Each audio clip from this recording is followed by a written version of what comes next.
hai noroc, sunt Gabi, iar astăzi ieșim la o mică pedalare printr-un cartier.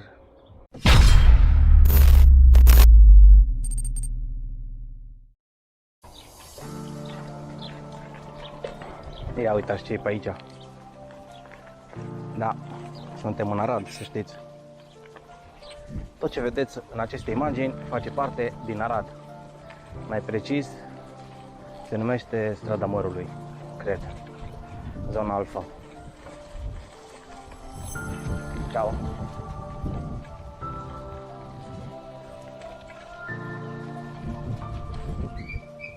Ciao! Bună! Îmi spui și mie pe unde ajung la pista de biciclete?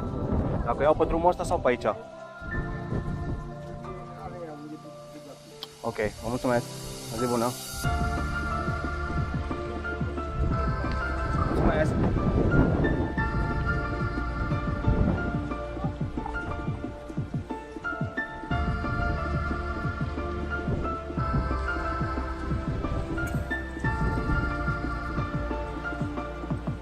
Bună!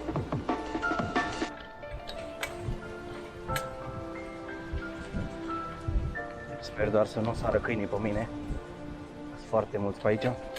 Opa!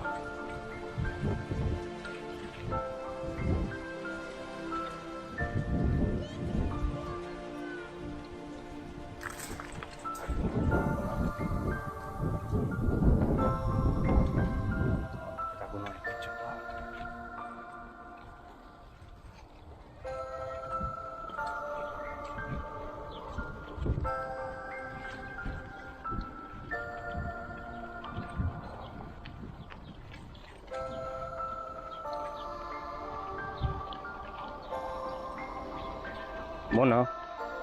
Cum îi spune la cartierul ăsta unde stați voi? Mărule. Și nu v-au tras în cap aici? Poftim? Apă nu aveți? Da. Acolo. La fântână? Da. Mersi.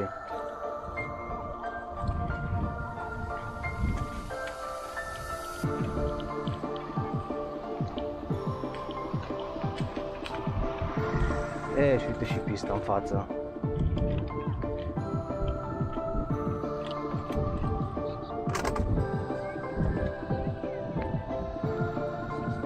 Toată lumea care...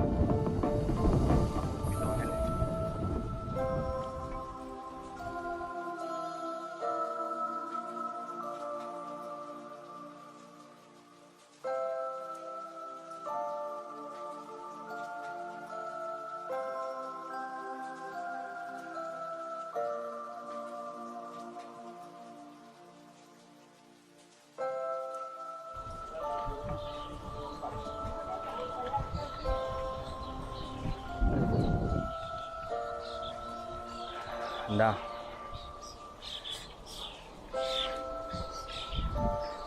Cartierul uitat de lume aici.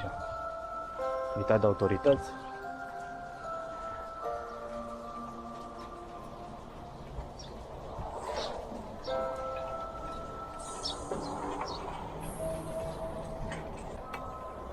Deci ce vedeți voi pe pista asta, de fapt e o străduță pe unde trec mașinile, bineînțeles, a oamenilor care stau în cartierul ăsta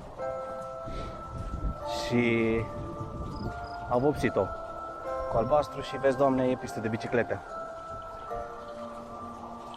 Bună!